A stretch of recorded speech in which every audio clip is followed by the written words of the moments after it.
Renascimento da Esperança é sempre uma perspectiva de toda a obra da Lídia Jorge, porque ela busca a reflexão sobre aquela saudade lusitana que nos envolve também. Os seus livros Diante da Manta do Soldado e Misericórdia, que estão sendo lançados no Brasil, eles trazem essa perspectiva, essa saudade lusitana, mas sobretudo a perspectiva de um futuro que está por vir e que virá.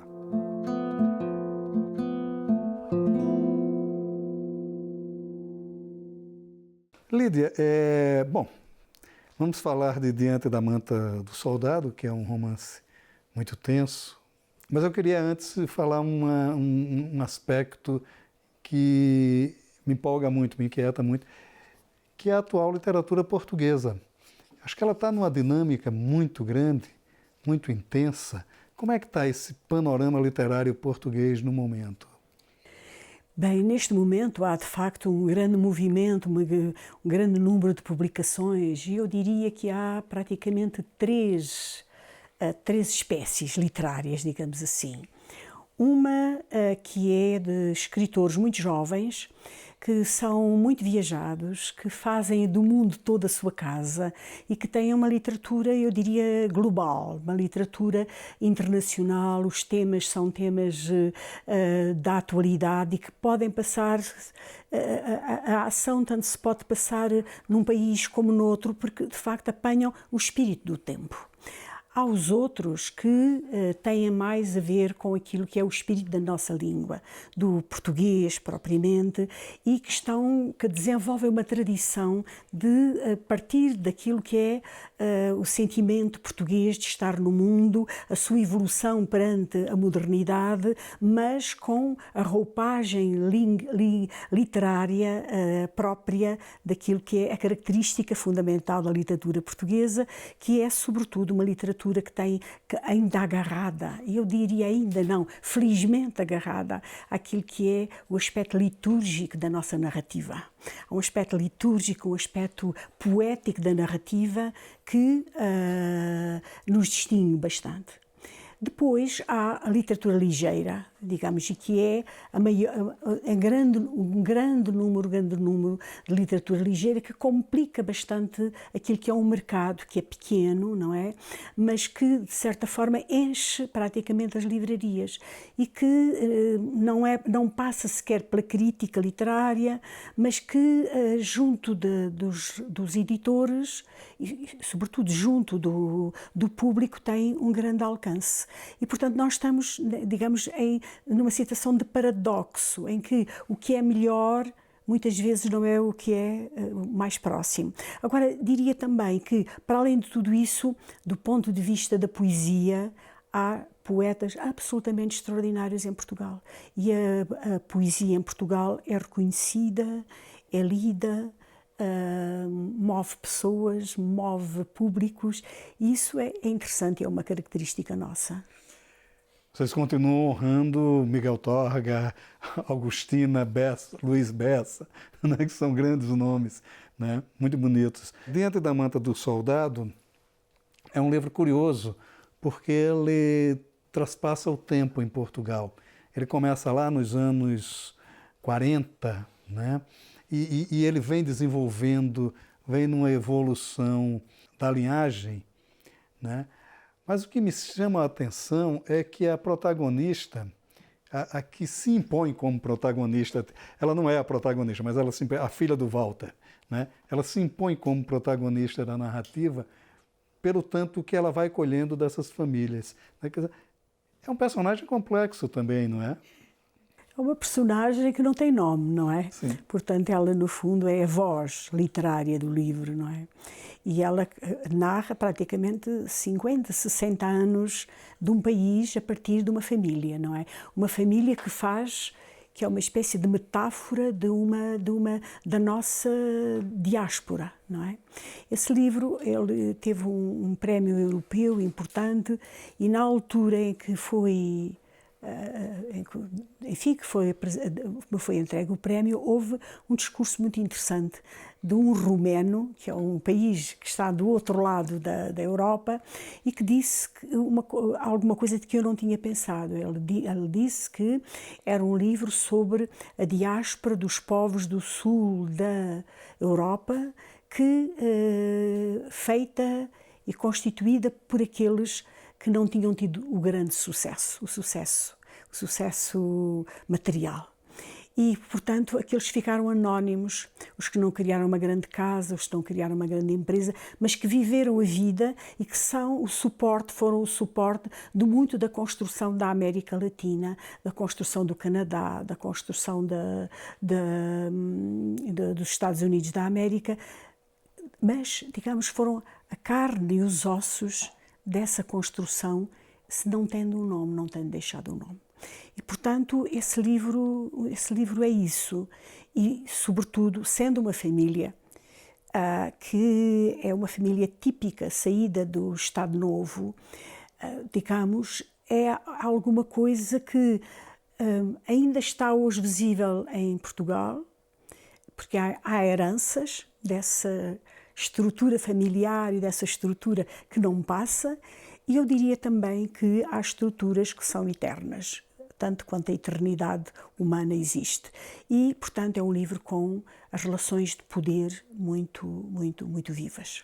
Há um debate curiosíssimo no livro o tempo todo. Ele não é explícito, né? Mas fica implícito durante toda a narrativa, que é exatamente sobre a preservação, né, do arcaico, que foi uma coisa muito, muito arraigada no Estado Novo, e a necessidade do cosmopolitismo, né, que está na figura do Walter, né, que tem uma alma de artista ainda por cima, né, aquele desenho dos pássaros, né? Quer dizer, também como é que foi trabalhar essa dicotomia, esses dois espaços? Bem, essa dicotomia é exatamente o centro e, digamos, o embrião fundamental do livro, não é? Que é a tensão entre o conservadorismo, o amor telúrico por um espaço, o não querer que mude, o que querer a conservar o que já se tem para que não se perca nada, que é próprio daquele que tem alguma coisa, mas que não a quer arriscar. E, por outro lado, os que querem arriscar a aventura. Eu diria que há um Portugal antigo e um Portugal jovem aqui, não é? O Portugal adolescente que quer atravessar fronteiras, que quer ir até ao fim do mundo. O Freud tem uma síntese muito interessante em que ele diz que a dor de ficar é maior do que a dor de partir. Não é? Quando não se está bem. A dor de ir experimentar, de atravessar, é sempre mais leve do que a dor de ficar. E são essas duas dores que estão aqui, não é? E que, de certa forma, a parte, digamos, luminosa desse encontro é o amor o amor escondido que atravessa o livro, não é? E que é esse segredo que é próprio das famílias conservadoras, que não querem mostrar o que passam, não é? E que neste livro tem uma dimensão tão grande que se acaba por esconder a própria origem da filha, não é? Ninguém sabe que ela, de facto, não é filha daquele que se chama pai, mas que é filha do pai aventureiro que partiu, não é? E essa é a tensão que construiu este livro, Diante da Manta do Soldado. E o simbolismo, né? Porque há toda uma simbologia no livro que me pareceu muito interessante. A própria manta, né, que ele deixa, o revólver que ele deixa, os pássaros que ele fica mandando, que ela vai, né, que ninguém dá valor, mas que ela vai organizando uma espécie de álbum, né, como se fosse um legado para ela mesma, né? Há esse sentido, uma espécie de saudade daquilo que ela não conheceu. Não é? É uma coisa curiosa isso, o sentimento dessa moça, né? Com relação ao Walter que se vai. Né? Também é um sentimento muito pátrio do português, né? Essa espécie de saudade sobre aquilo que ele poderia ter sido. Essa saudade de uma coisa, digamos que não é no futuro nem no passado, é qualquer coisa quase metafísica, não é? Pois, a manta do soldado tem aqui uma simbologia muito grande, não é? E é por isso que se chama assim. De facto, o que acontece é que a manta do soldado, junto da filha, era o símbolo transmitido pela família da devassidão erótica do pai, não é? E o que acontece é que o pai apenas utilizou a manta para alguma coisa erótica, mas de outro ponto de vista, que era para se estender nela e desenhar pássaros, e desenhou das várias latitudes por onde passou, não é? Ora, o que acontece, e isso é isso que justifica o título e justifica a escrita deste livro, é que passados vários meses depois dele morrer, a manta chega. O pai antes de morrer, teve a ideia de mostrar à filha que havia uma intriga errada, havia um anátema sobre ele e ele quis limpar-se diante da filha. E quando ela desdobra a manta, ela descobre que a manta não serviu para aquilo que diziam, não é? E, portanto, ela diz, aqui está a vida pura do meu pai. E, portanto, o livro funciona como uma espécie de Tedeum, não é? Diante da memória do pai. E, por isso, é uma relação muito forte entre filha e pai, não é? E, nesse sentido, é um livro de libertação. Não é um livro, digamos, de amarração a esse sentimento de pertença fixa. É o contrário, é a celebração daquele que partiu, daquele que não fez dinheiro, mas aquele que viveu intensamente a sua vida, que se entregou à vida até o último momento, não é? E, portanto, aliás, eu queria dizer que eu estou muito feliz porque o livro se chama aqui Diante da Manta do Soldado, porque nunca teve este título. E eu escrevi-o precisamente com este título, porque eu não o escrevi numa noite, mas é como se estivesse sempre a escrever diante dessa noite, quando ela tira os cordéis do embrulho, não é? E olha e vê a manta do meu pai. É uma manta pura, é uma manta da sua vida inventiva. E, afinal, ele merece que eu volte atrás na vida dele, não é? E ela começa a idealizar as viagens dele, o que também é uma coisa muito interessante, essa idealização por onde ele passou, os sentimentos, que novos pássaros ele conheceu. Ela retoma na figura do pai quase que aquele espírito aventureiro dos grandes navegadores, né? Quer dizer, ia-se para um mundo desconhecido. E é mais ou menos a viagem que ele faz para o mundo desconhecido e que ela idealiza também. Sim, um dos personagens grandes que atravessa a literatura portuguesa é a distância. É a distância, é a viagem, essa partilha pelo mundo daqueles que saem, que não voltam, outros voltam, mas que é uma espécie de galáxia humana, dos seres humanos que se dispersam pela Terra, não é? E neste caso é isso que acontece. Ela procura reconstruir e dar um sentido a uma vida. Portanto, é por isso que no plano ontológico, se é que eu posso falar assim, se não é demasiado pretencioso, talvez seja, mas do ponto de vista ontológico é a atribuição do sentido de uma vida que parece que se dissipou no ar, que não deixou nada, nem sequer deixou uma paternidade clara, não deixou fortuna, não deixou nada, mas a filha atribui-lhe um sentido. Diz, não, isto teve um sentido. A vida dele serviu para alguma coisa. E nesse domínio, a literatura procura fazer aquilo que sempre faz, que é atribuir um sentido à vida quando ela parece não a ter, não é?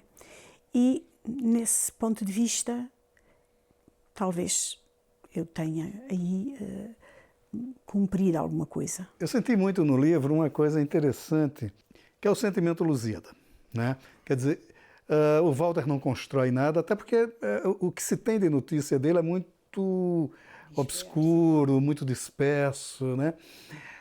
Mas o tempo todo, pelo menos na idealização da filha, ela está sempre vendo que ele deixou um tanto dele em cada lugar. São aqueles padrões do descobrimento que Portugal ia colocando em cada local e que continua fazendo, né? Pelo menos na figura do Walter se tem muito disso, né?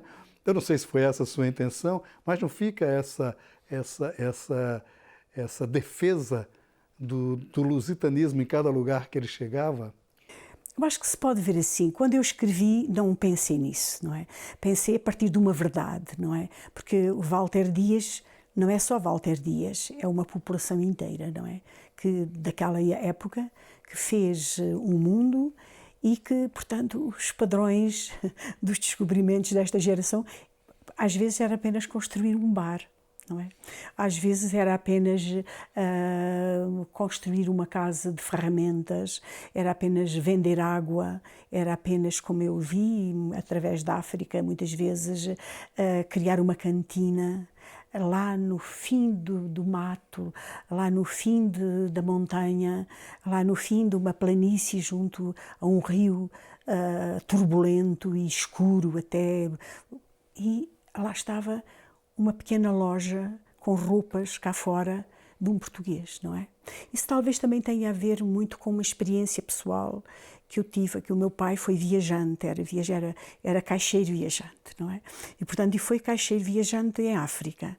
E eu passei a infância a receber fotografias dele junto das populações por onde ia passando e onde as crianças apareciam vestidas com roupas que ele levava. Então isso talvez me tenha deixado essa ideia, não propriamente, digamos, histórica e mitológica do Portugal, mas desta aventura portuguesa em que no canto mais remoto do mundo, lá está um português, não é? Lá está um português que se adapta, que se mistura, que não sabe falar outras línguas, mas que se faz entender por gestos, que acaba por por fazer uma família e depois, a certa altura, pensa em regressar, e muitas vezes já não consegue regressar, deixou a sua vida por lá. Esses são os padrões modernos, digamos, dos portugueses. Hoje os portugueses querem uma outra coisa, os portugueses da modernidade querem construir empresas, ser CEOs de empresas, digamos, têm outro tipo de ambição, não é? Mas eu, quando escrevi a partir, digamos, da matéria humana vivida e imaginada, não é? E Walter Dias tem alguma coisa que, voltando um pouco atrás naquilo que o Maurício disse, que é o manter alguns elementos de firmeza. Por exemplo, ele partiu, mas deixou debaixo do colchão uma pistola e umas quantas balas, que era a sua segurança. Partiu, não precisava, deixou. A filha dorme durante a infância em cima desse colchão. E quando ela tem medo do escuro, ela pensa que está protegida pela pistola que está debaixo do colchão, não é? E é assim, ela aprende a não ter medo. Isto é, mesmo quando não está longe, ela tem a ideia de que debaixo dela, amparando-a, está sempre a pistola do pai para a proteger, não é? Isso, para mim, neste livro é fundamental, porque a coragem que a figura sem nome tem aí é a coragem dada por esse símbolo, não é? Que muitas vezes, enfim, talvez pareça desprezível quando nós falamos do ponto de vista racional, mas que na nossa alma esses elementos, eu diria franciscanos, têm na nossa construção interior e que muitas vezes no nosso dia-a-dia, falando uns com os outros, nós temos pudor em pôr em conjunto, mas a literatura não tem pudor de fazer isso, quer dizer, de falar desses pequenos elementos de vida que nos protegem para sempre, ou que, por contrário, podem ter o efeito oposto, mas a gente fala sobretudo dos protetores, não é? E que vão até ao fim da nossa vida. É interessante, tem uma cena que é bem representativa disso, que é a reação dela ao escuro, né? Como ela briga com o escuro a partir da proteção que ela sente dessa arma, né? É uma das cenas bem marcantes do livro também. Você também publicou Misericórdia aqui no Brasil, que é um livro também de lembranças. E é um livro, me pareceu assim, do ponto de vista muito poético, sobre a velhice, né? O encantamento pela velhice. Me pareceu muito isso, esse livro. É isso mesmo? De encantamento, talvez porque os escritores são seres que só escrevem, e os artistas todos, porque o encantamento é mais forte do que a decepção, não é? E, portanto, encontramos sempre a forma de fazer uma proposta para que a vida não seja uma decepção, não é? E não o fazemos de propósito, fazemos por promessa que trazemos dentro de nós, de que uma coisa que nós trazemos vai superar o desarranjo do mundo, não é? Ora, aí, na Misericórdia, que é um livro que tem um parentesco, curiosamente, com o outro, e que são os meus 2 livros que são uma exceção entre os outros livros. E acho que a editora brasileira, neste momento, quis exatamente recomeçar e começar por estes, porque achou que havia um parentesco entre eles. E, de facto, existe esse parentesco. São os 2 livros, talvez, mais pessoais, os que falam mais de intimidade dos seres humanos, porque, em geral, os meus livros são muito mais, eu diria, testemunhos da transformação da sociedade, da transformação do nosso país, da relação do nosso país na mudança geoestratégica global, como nós nos deslocamos de um sítio para o outro, não é? Mas, de facto, este livro, Misericórdia, é um livro sobre a resistência dos seres humanos, não é? Em que não há grande diferença entre a perspectiva que o adolescente tem e o idoso tem. O idoso coloca as mesmas perguntas que o adolescente coloca, não é? Para que serve a minha vida? Para que serve a minha força?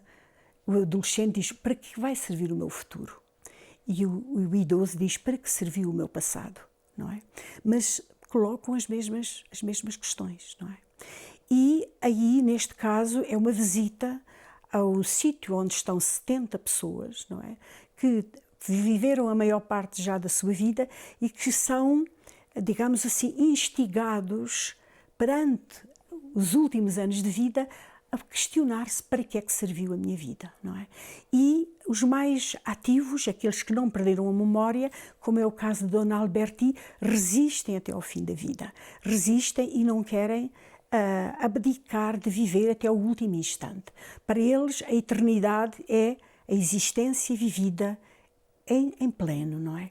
E por isso é um livro que não é propriamente, dizem, é um livro sobre a velhice. Não, não é um livro sobre a velhice.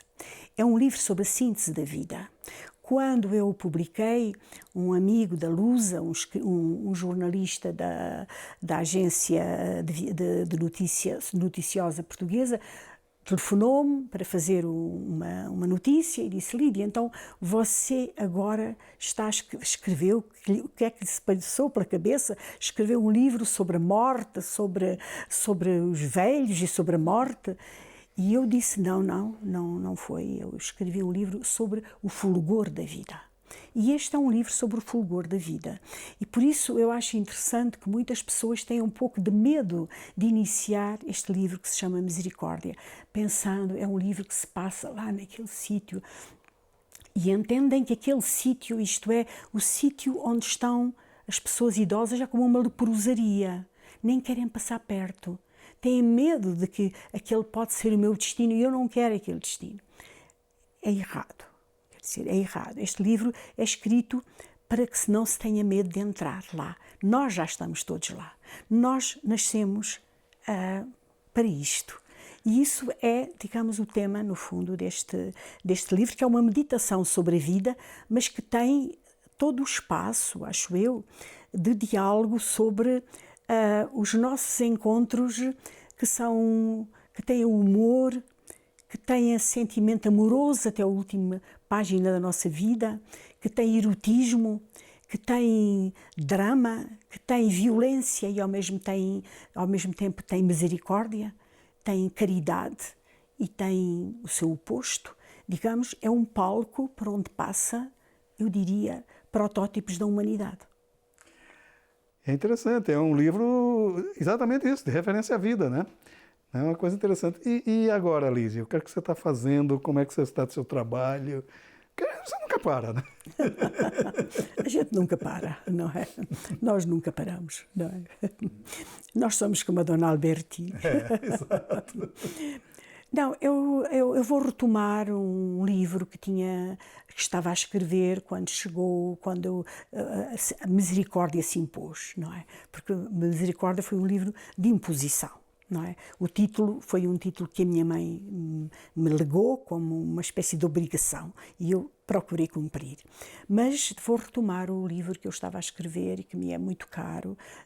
Ultimamente não tenho tido muito tempo para dedicar a ele, mas deito-me a sonhar com ele e levanto-me a sonhar com ele e perpassa por todas as nossas conversas, ele está lá e, portanto, assim que a vida acalmar um pouco, eu vou regressar a esse livro que me é muito particular, porque também, entretanto, o mundo mudou. Entre 2020 e agora, estes 5 anos mudaram a minha perspectiva e acho que mudaram a perspectiva das pessoas da nossa idade, que nós sonhámos que tínhamos conquistado um mundo que não voltava para trás e ele está voltando para trás de uma forma tão cruel que a nossa escrita não é mais a escrita que se escrevia até aqui. Adicionar a esse esquema que eu tinha a nova visão que eu tenho hoje do mundo exige que eu pense, que eu repense o que vou escrever.